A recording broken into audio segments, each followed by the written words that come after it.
днем в этом стихотворении упоминается девушка, у которой гигантские ногти. Ногти, как позже мне сказали, Константин, вы не очень хорошо, наверное, понимаете тайны макияжа, тайны обольщения. Это просто, наверное, были накладные ногти. Есть такая штука. Я засомневался. Дело в том, что как-то не знаю, по-моему, все-таки это были настоящие ногти, но чрезвычайно длинные. И я задумался, чем занимается эта девушка. Написано от лица торговца, даже не столь торговца, сколь продавца каких-то товаров, который стоит в магазине и влюблен в девушку. Я влюбленный лобазник, я в лавке сижу, и красивую девушку жду до темна. Я верчу калькулятор и в окна гляжу, не идет ли она, не идет ли она. Слышу смех во дворе, слышу, снег заскрипел. Вот и входит она, таково люблю я, с молодым человеком, да как он посмел. Как снежинки сверкают на шубке я. Как прелестна девчонка, как губки красны. Не работает явно она ни хрена. Нет, с ногтями такой несусветной длины. Занимается только любовью она. Я б женился на ней, только все это дичь.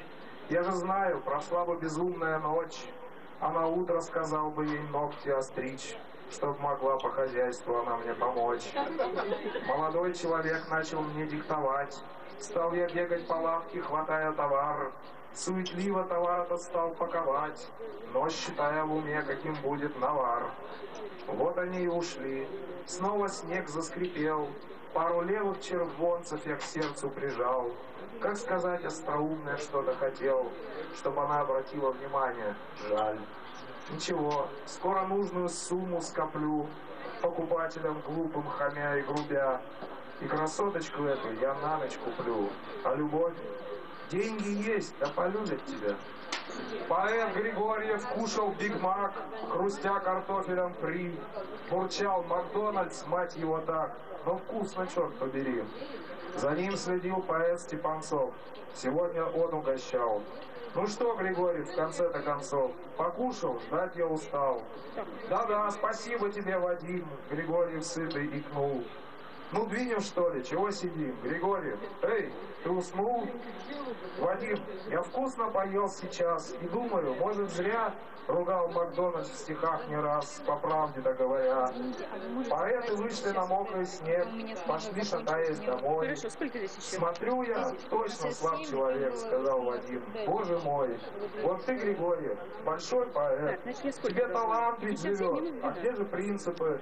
Нет их, нет, лишь бы набить живот. Я специально тебя привел, сам в Макдональдс схожу. Гляжу, ты сразу же весь расцвел, повеселел, гляжу. Конечно, Вадик повеселел. Сейчас я сыт, при деньгах. А раньше мало денег имел, что отражалось в стихах. Собакой злой рычал на всех, и что ни день был я пьян. Сейчас узнал я любовь, успех, стал весел, толст и румян. Талант талантом, но я как все, порой не знаю, как быть. Вот новый русский во всей красе, за что его мне любить? Окей, Макдональдс тут ни при чем, но жизнь ведь так коротка, мне никогда не стать богачом. Тупая моя башка, вот именно так это должно считаться. Не ссы, Григорьев, с тобой друзья, сказал ему Степанцов. В иные съездим с тобой края, но если будешь готов, с лосьоном Мальту мог посетить, что ж не поехал, а? Давай, Григорьев, хорош тупить, большие ждут нас дела. Шли два поэта, кружился снег, у фонарей блестя. Поэты шли в 21 век, споря, смеясь, шутя.